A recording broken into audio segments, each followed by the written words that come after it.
Thanks for coming back to another episode of PitchIt, a fintech conversation amongst founders, investors, and friends.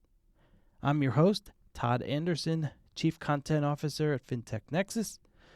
And what we do is we take a peek behind the curtain. What motivates someone to start a company? How do investors make the right bet? What do accelerators do during and help enabling the process of growing your company? How do banks think of founders? Not to mention, we try to have some fun, and what you'll see is we'll also do some special episodes. We have some new features coming. So stick with us, and you'll get all you'll need to know about the fintech startup landscape. PitchIt is really a part of a larger podcast network here at Fintech Nexus. You can go to my colleague Peter, our co-founder and chairman, for Fintech One-on-One. You can subscribe to his feed, or we have our newest podcast by one of our writers, Isabel Castro, the Fintech Coffee Break. For everything produced by Fintech Nexus, you can check out Fintech Nexus Podcast, which is really our content fire hose. All shows, webinar replays, even in-person event content, not to mention our weekly news show. As always, we hope that you rate the show and write a review. I try to really take listener feedback seriously, and as it helps make the show better. You can also follow the podcast and all of our podcasts on the feed of your choice, whether it be Apple, Spotify, wherever you like to listen, or come directly to news.fintechnexus.com. Now, let's get on with the show.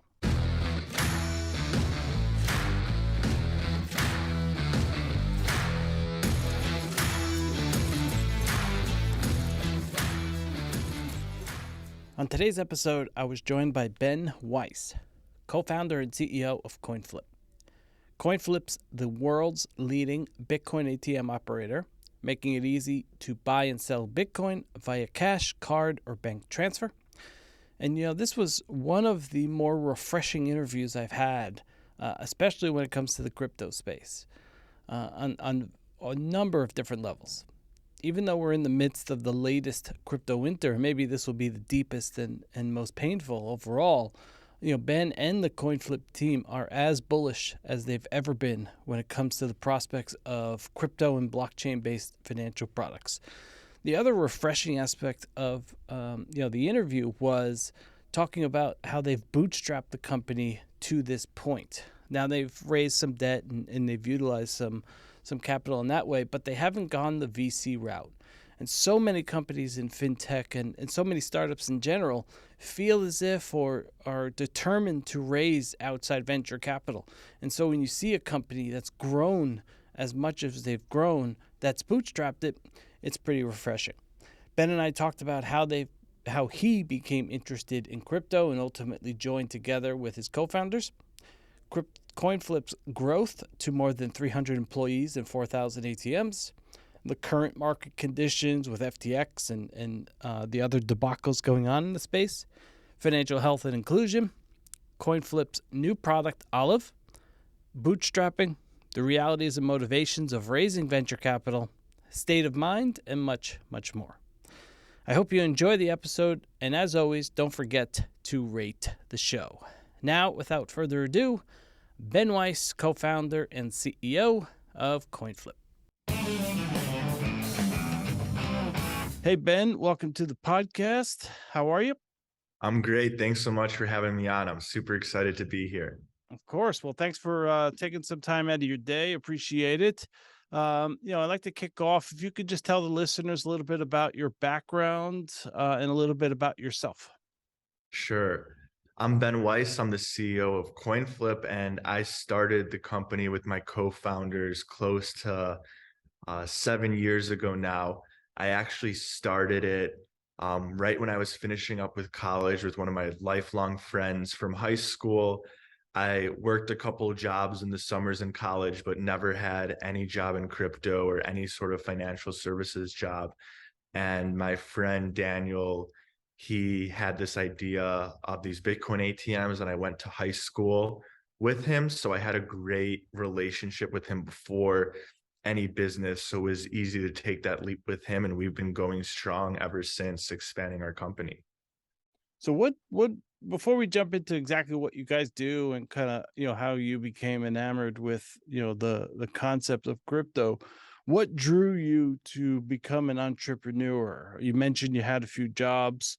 Did you think when you were in college that, hey, entrepreneurship, being a founder, was on that path, or did it kind of come along with this idea, and you kind of just fell into being a founder?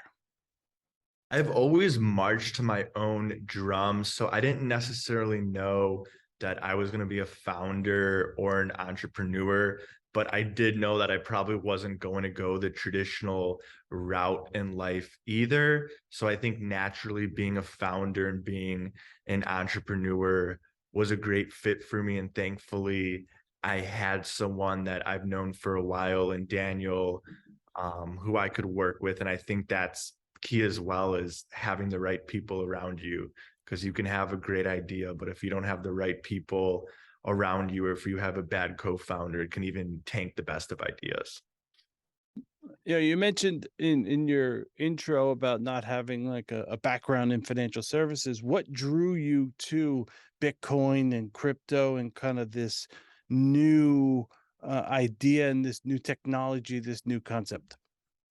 Yeah, I'm a big believer that when you're sort of coming of age, whether it's 19 or 20, 21, whatever the age, there's always sort of something going on that's super exciting and super interesting, sort of when you're coming of age. And when I was in college, I think it was crypto and Bitcoin. And I think I sort of was dabbling in it, reading about it, sort of going back and forth on my thoughts of it. But when it really hit me was I was sitting in my room and I was just looking at Bitcoin in my Bitcoin wallet. And I was like, wait, if I have this Bitcoin, it is physically impossible for my roommate to have the same exact Bitcoin. And then I was like, oh, wow, like that means there's a whole system for ownership on the internet, which has always sort of been the problem. The internet's been great for innovation, but there was always a problem of capturing value, whether it's people copying MP3s or things like that. You could never really sort of have ownership. And now you have this ownership in this digital ledger that is public for anyone to see. And I was just like, oh my God, this is so much more than just Bitcoin or some fun, new, cool kind of money. This is going to change how we do everything. So I sort of knew right then that I didn't know exactly in what way, but I knew that Mhm. crypto and Bitcoin and blockchain, like that's what I wanted to do for the rest of my life. So, tell us a little bit more about exactly what you guys do, and when answering that question, how'd you come to the name? Sure. So me and Daniel were both very into Bitcoin and very into crypto. And we're pretty like tech savvy and we sort of know what we're doing. And even back then, it was complicated to buy cryptocurrency. And I was like, if I'm good at tech and I can't buy crypto, or it's taking me like 3 days to figure this out, I can't even imagine how the average person is going to buy this like my mom.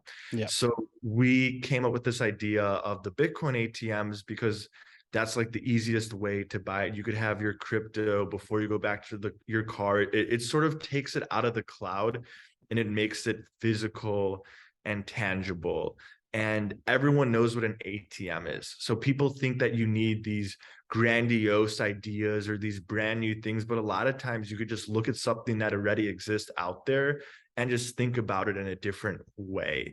And some of the greatest businesses can be created that way. And the name CoinFlip, we came up with that because we're like, you have cash, you need to flip it into coin flip. It's so flipping easy. We're the easiest way to flip cash into coin. So we didn't go out and hire a marketing firm or have a CMO. We sort of just came up with that when we were thinking about what's the easiest way to flip your cash into coin. And it's stuck since then and worked out great. So mechanically, how does it work if I have cash, and I want to own Bitcoin? How does it work by using what you guys offer? Sure. So we have over 4,000 plus locations in the US, Canada, Puerto Rico. They're in places like your gas station, your convenience store. All you need is your phone and some physical cash, and then your ID, depending on the amount you're looking to purchase. You scan your phone. the wallet on your phone, you put in the cash and you get your coin before you're back in your car. And we thought it was very important that people had access to cryptocurrency, whether they were unbanked, whether they were underbanked. And even if they're banked and underbanked, um, the technology can be intimidating. And Mm-hmm. a lot of tech people make tech things for other tech people. We wanted to make it for the average consumer. Like my mom, she writes checks, she goes into bank branches. We didn't see any equivalent of that for cryptocurrency.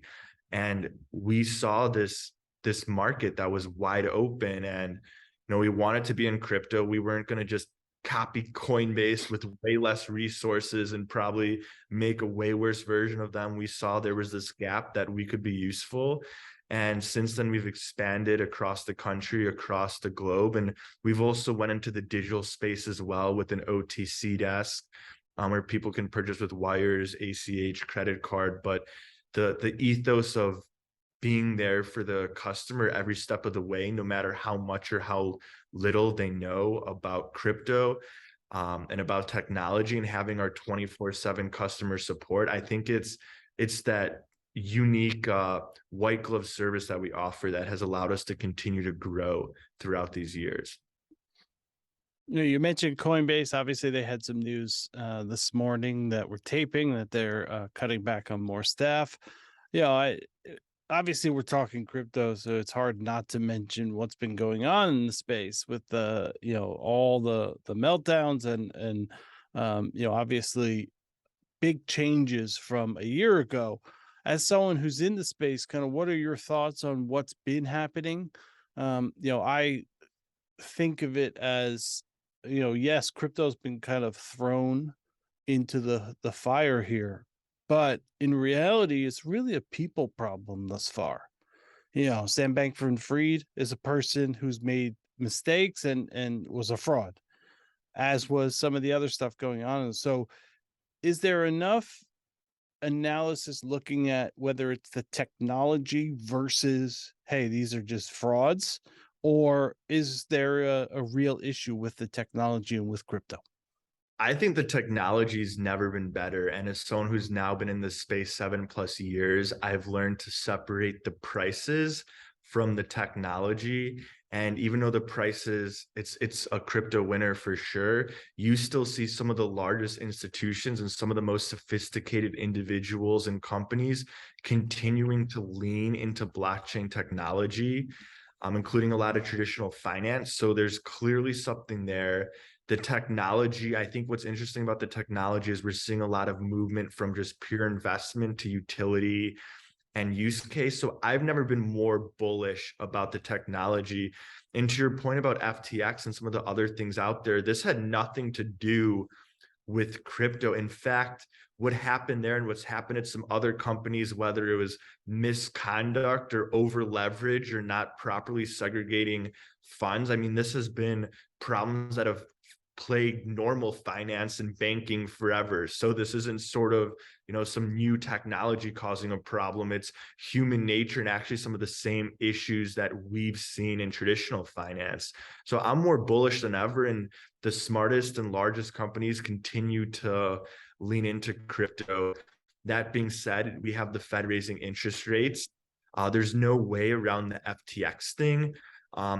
Thankfully, at CoinFlip, we've continued to grow our revenue from last year to this year. We're continuing to hire. We've been very financially disciplined since we started. But like the whole FTX thing, I think has shaken consumers' confidence.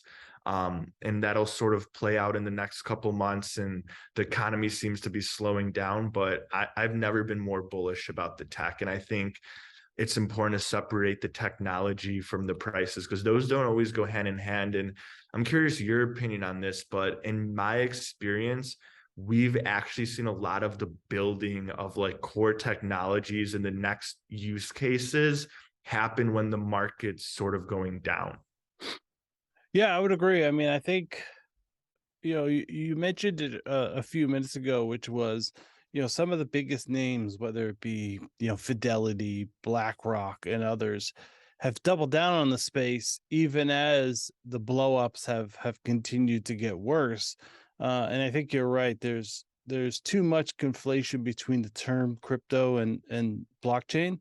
I think it would be helpful for the industry to kind of move, maybe shift a bit away from the term crypto, and it's become toxic. But I think overall, there's a bright future for blockchain based, financial products, and I think we need to figure out where those fit best and how they can kind of lower the barriers of entry for a lot of people that might be outside the traditional financial system. And that's something that I know when doing research on you guys, you talk about, how big of a potential impact is this technology to increase those that might feel as if banks have always let them, kind of left them behind, and they didn't feel wanted in the traditional system. Does this technology enable more financial inclusion?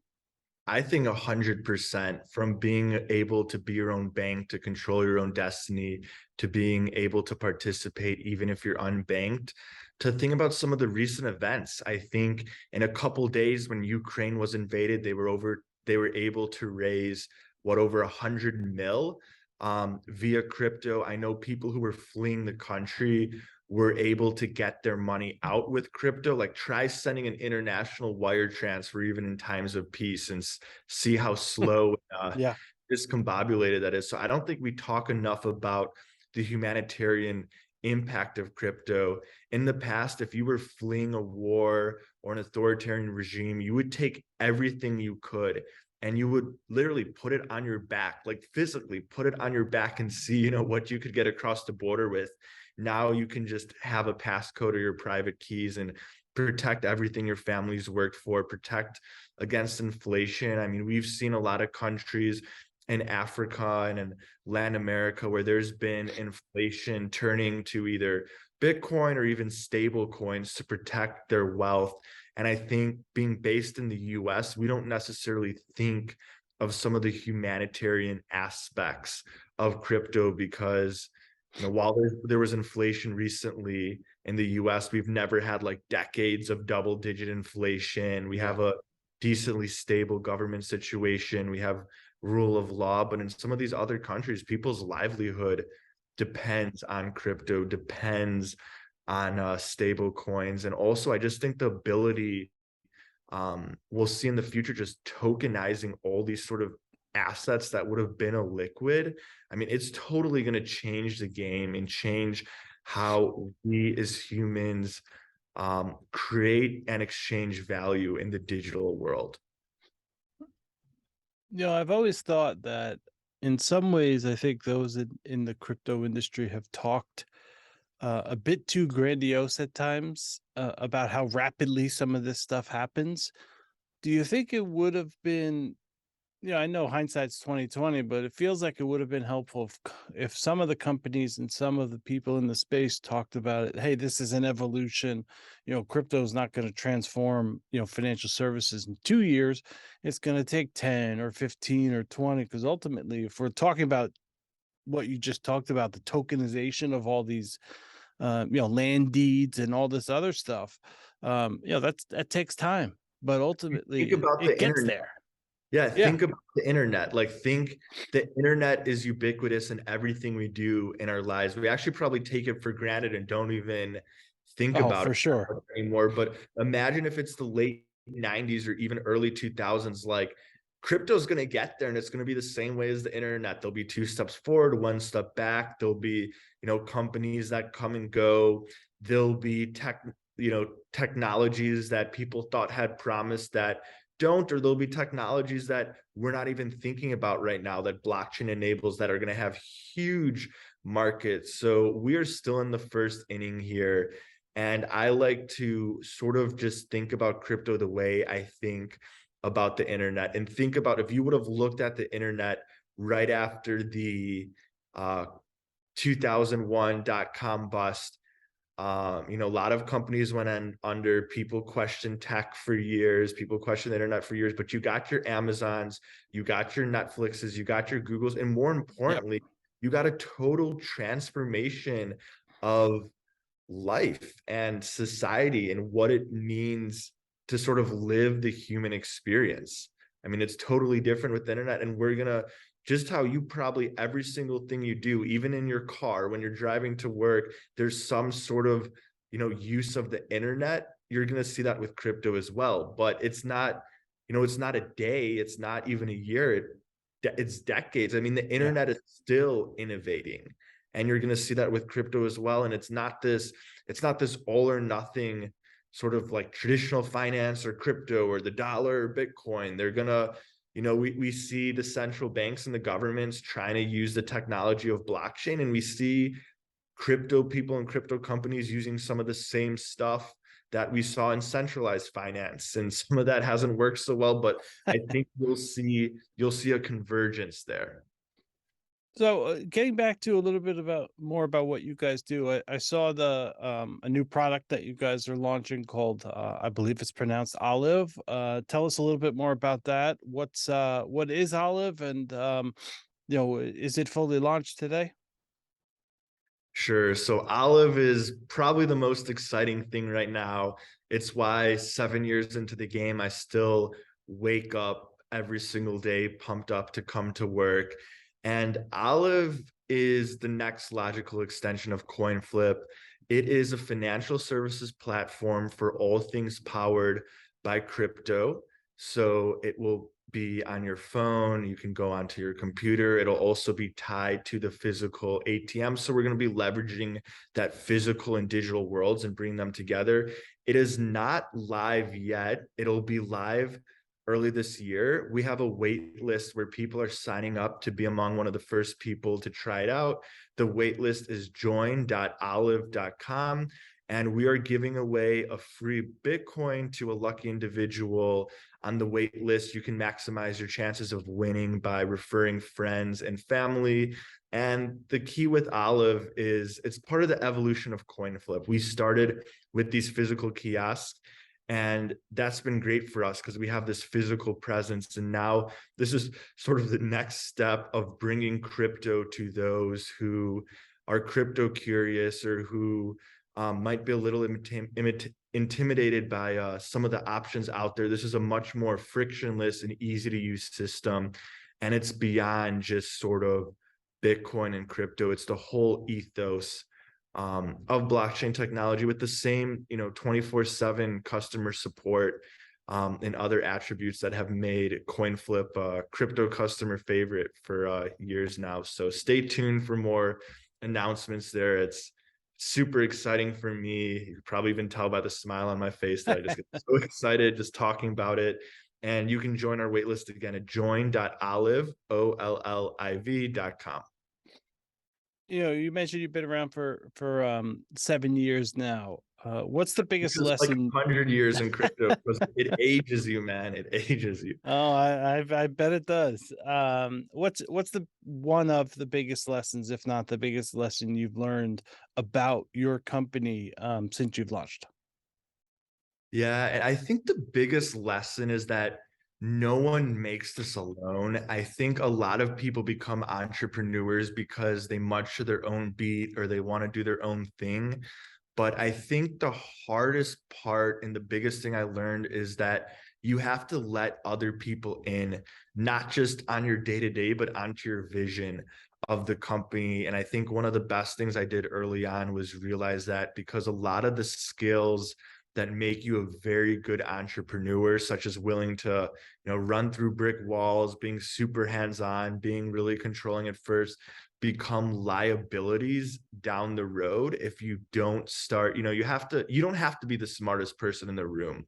So I think a lot of times in business, especially like in the business school world of things, I didn't go to business school, but like, strategy, execution, culture, everyone mentions these terms, but what people don't realize is that that is all just downstream effects of having the right people. If you bring on the right co-founders, the right other executives, I think strategy, culture, execution all takes care of itself. So I would say for anyone thinking of starting their own business, like we focus so much on the idea and the execution, but we probably aren't thinking enough about the people. So just really make sure like that your co-founders, not just you get along today, but how are you going to get along when you disagree about something?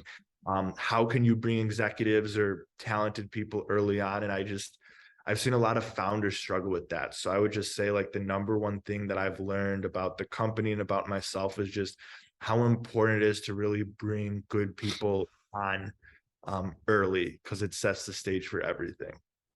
Do you have a regret you can share?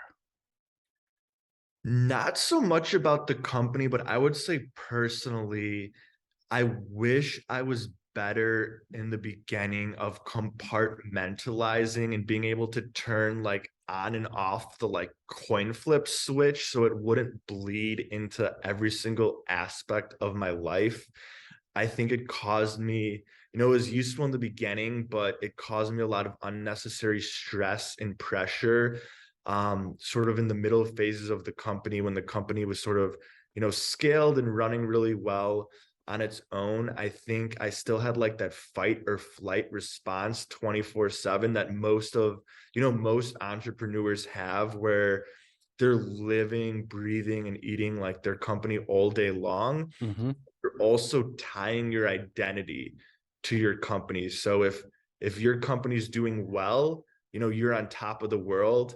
If your company's not doing well, you feel really bad about yourself. So I think I wish I was able to sort of create my own identity separate from CoinFlip early on and just find little moments in the day to sort of have moments of quiet and peace, and to like I feel like sometimes I would take, I would have a tough day at the office, or I would be thinking about, some problem I had to solve.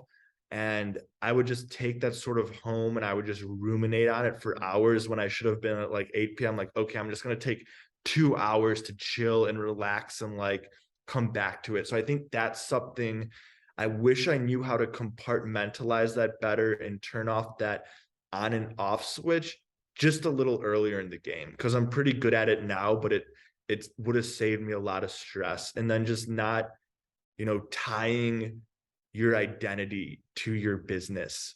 Like your business sometimes succeeds because of luck and also sometimes fails because of stuff that has nothing to do with you. So Mm-hmm. I think sometimes people's businesses have failed and they think they're like not a good entrepreneur, which isn't the case. So I think just making sure you're not tying your identity too much to your business and just having a separate identity outside of work, whether it's hobbies or friends, or finding a way to just turn it off for a minute. Best piece of advice you received since starting? The best piece of advice I would say is, if you're asking for advice, you're actually asking for permission. So when Daniel told me about the Bitcoin ATM idea, I remember I kept, calling my parents, my friends, hey, what do you think? Should I do this? Should I do that? But I already knew deep down that I wanted to do this and that I was going to do this, and that in a way it sort of chose me. But I think after taking this leap, I just realized like how important it is to be honest with yourself as well. So if you find yourself asking the question, like you probably already know what you want to do. And a lot of times when you're asking for advice, I feel like you're just asking for permission. So I would say the minute you feel like you're asking for advice on something, just be very honest with yourself and think, hey, am I actually asking for permission? And if you are, you just got to go and you got to do it, because I think the stuff you regret is not the stuff you try and doesn't work and that it doesn't work out. You only regret the stuff that you wanted to do, but you didn't. And the best day to start a company was yesterday. And the second best day is today.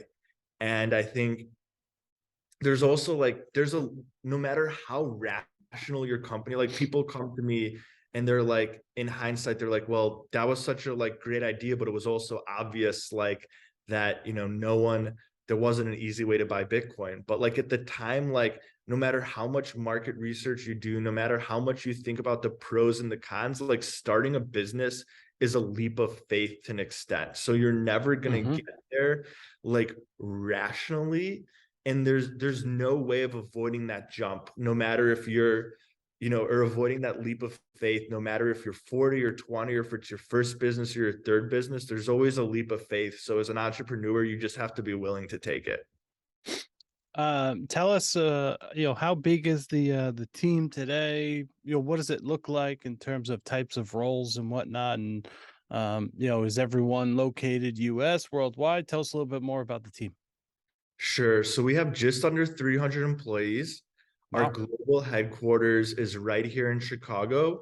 We have a crypto innovation and experience center in Tampa, where we have our experience center is a place for learning where anyone can walk in the streets 7 days a week and learn about crypto, do a transaction in person, and have a crypto guide there to help them set up a wallet, go into the metaverse, you name it, classes. And we also have an engineering hub down there with about 40 people. So we have the majority of our employees of the 300 in Chicago, but we also have employees down in Tampa as well. Now, have you guys raised capital from outside investors? And if you had, what kind of appetite was there, and what'd you learn during that process? I mean, founders find raising money to be excruciating at times, or somewhat easy, and but they do learn a fair amount about their business through that process. So CoinFlip is actually bootstrapped, and it's always been bootstrapped. Oh, that is fantastic to hear. Yeah, we've never had to raise outside money, which is awesome. And we've been, incredibly thankful for that, because not every company, depending on the structure and cost of customer acquisition, it's not possible with every company. But so I guess I don't necessarily have lessons on fundraising because we've never had to raise money. But I do think an important lesson is, I think in the last decade, especially, I would say up to a year ago, and it was a very, high growth environment. I think people were raising money just to raise money, and just understanding that raising is a means to an end. It is not the end. And Yeah. it doesn't matter whether, you're giving away, well, not giving away, but you're sort of giving up 51% of your company or 10% of your company. The minute you bring in an outside party, it's sort of no longer your company in a way, in that, you are responsible to someone else. And a lot of investors can be great partners. I think that raising money at the right time with the right people can sort of be like rocket fuel for your company. But I would just say, whether you raise or don't raise, just be incredibly intentional about it.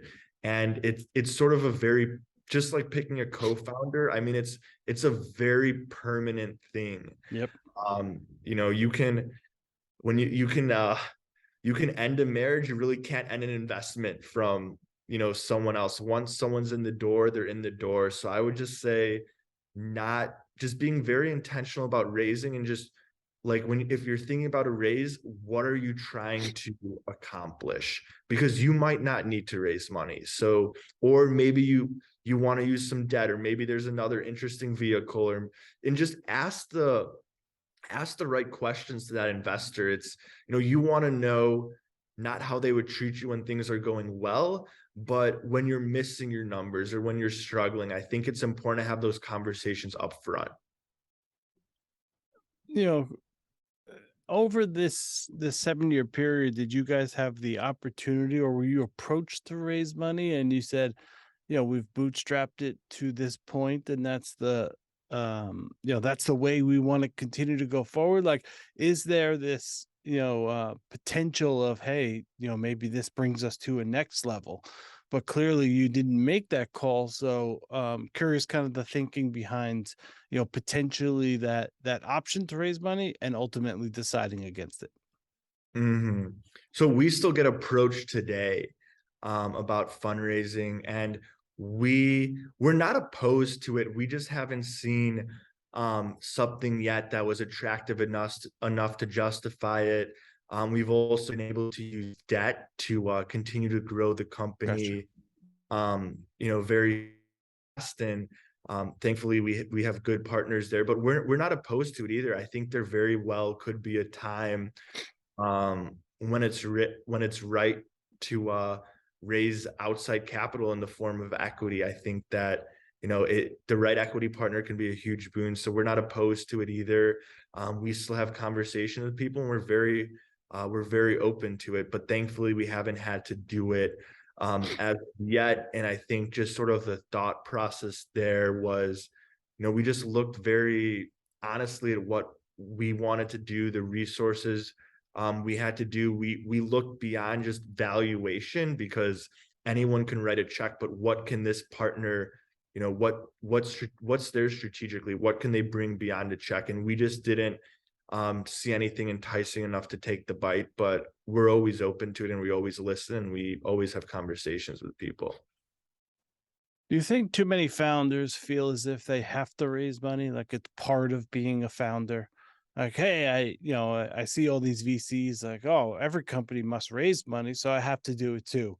Versus the bootstrapped way doesn't feel as if it's utilized or talked about as much as it should be. Because I'm sure there's hundreds, if not thousands, of companies that do it the way you guys have, bootstrapped, or you kind of cobble together some funds of kind of that you've saved up or your co-founders have saved up, and ultimately you control your destiny most without those outside influences or investors.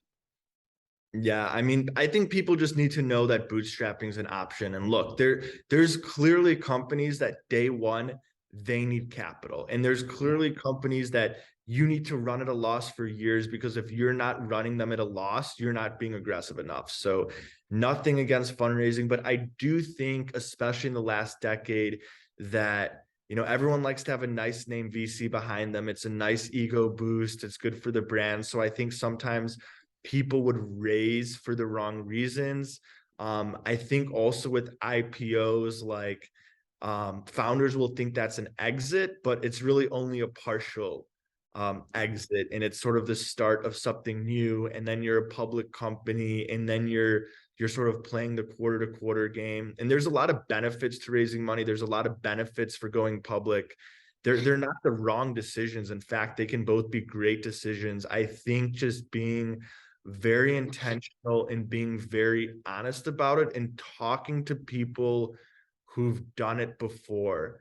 So I would say just just understanding raising as a means to an end, going public is a means to an end. And just like we talked about in the beginning, just being incredibly honest with yourself about what you want to do, and not doing what you think you're expected to do. Because I've seen people just, oh, what do you do now? You ring the bell, and then they're a public CEO, and then they're miserable. We have just a couple minutes left, so I'd like to end a little bit lighter as we wrap up. Do you have a favorite book or the last book that you read? I'm a big reader. I guess right now my favorite and the last book I read was the book Homo Deus by Yuval Harari. It is the sequel to Sapiens, and it talks a lot about algorithms, big data, sort of the future of humanity, and what that means if humans are nothing more than biochemical algorithms, and what does it mean when big data knows us better than ourselves, and how do we sort of find meaning in that world? I found that to be a very profound and thought-provoking book. So that's one of my favorite books that I just read, for sure. It did make me question if I was an algorithm for a little bit. You mentioned it earlier, when we were talking about, kind of regrets and, stuff that you've learned about being able to kind of shut it off for a little while. So is there something today that you do, whether it be working out, play sports, whatever, that you do to unwind and kind of step away? Yeah, it's not so much what I do, but it's more about just being conscious and self-aware. So yeah, I try and meditate, I try and work out. I mean, I'm not gonna sit here and tell you I do it every day, or that I have a hobby that, I'm super disciplined about, but it's more about finding those moments. Because listen, you're an entrepreneur, your brain is gonna think, and Yep. it's more about just being self-aware hey, it's like 9 p.m. There's nothing I can do for the rest of the day. I've done everything I have to do. And I see my brain start, doing all these thoughts and ruminating and just being aware, hey, these are just thoughts, and just it's not that it turns off the thoughts, it's that it gets you back quicker to a state of peace. Yep. So, but I do think that it's very helpful to have something that you care about, whether it's a sport, whether it's a dog, whether it's a hobby, whether it's a friend. Like, you should have something that gets you out of bed and that you can sort of live and die for, besides just your company, I would say. So just finding something besides your company to either be passionate about, to take up time in your day, or just to find an hour of peace and respite from all the crazy stuff you have to deal with. Do you have a favorite sport or sport teams that you root for? I like the Bears. I like football. I like the White Sox. My Yeah, brother's a Bears fan, so he feels your pain. yeah. I almost don't want to be a Bears fan after this year. I'll be loyal. Do you have a favorite vacation spot? I guess my favorite spot would be Cabo in Mexico, because it's sort of where the ocean meets the desert. But I think of vacation more of sort of what we talked about, or just shutting off your mind. You don't have to spend money and sit on a plane for 5 hours to have a vacation. If you just want to chill and read books, or it could be a very expensive way to do that. So I think sometimes people travel. It's great to travel and switch up your environment, but sometimes people travel to like run away from things or run away from your thoughts. But no matter where you go, your thoughts are going to follow you. So I think Yeah. the real answer is to find a way to quiet your mind. So, I like taking a vacation. It's nice to get out of the environment, especially when it's cold in Chicago. But I think, the ultimate vacation is just, you can have a vacation in your apartment that you live in every day, but just take a day off, from your phone, from your company, spend time with your family. So I think of it more of a state of mind. And then final question, biggest inspiration in life, what inspires you? I look for all the little things every single day. And I think that inspires me. Like the people at CoinFlip, I think really inspire me. Just seeing people deal with adversity, seeing people overcome problems, seeing departments work together. So just day in and day out, I see these inspirations and these joys that really remind me why this is so important, why this is so fun. I don't have any big inspirations or like big role models. I think a lot of the times when we look for these role models that we aspire to, we're actually sort of diminishing ourselves in some ways, because these people have just as many flaws in us. So I think you can find this inspiration in yourself. You can find it in your family. You can find it in your teammates. You don't have to look, to some entrepreneur out there, some celebrity. I think we have it all inside of us. And I think, external motivation, I think a lot of people start a company because they have a chip on their shoulder. They want, or they have something to prove. And I think that's a great way to start. But at some point, that external inspiration and motivation dies out. And you're only going to last in the game if you have inspiration intrinsically, whether it's you want to prove something to yourself, or you want to be there for your teammates. It's the only way to keep the fuel going for years is to have some sort of internal and intrinsic inspiration. Well, Ben, I greatly appreciate you taking out a few minutes and coming on the show. How can someone find CoinFlip? How can they find you if they wanted to reach out? Sure. So coinflip.tech, that's our website. There's an ATM within 5 to 10 minutes of where you live or work. If you want to join Olive, which is our next generation financial services platform, it is join.olive.com. And then I am on Twitter and I am on Instagram. That is Ben CoinFlip. And really appreciate being here. This was a fun conversation. This was a nice break too from the day. So appreciate it. No problem. Thanks, Ben. Continued success to you and the team. Hopefully we'll get you back sometime in the future. Thanks so much, Todd. I'd love to come back. Thank you.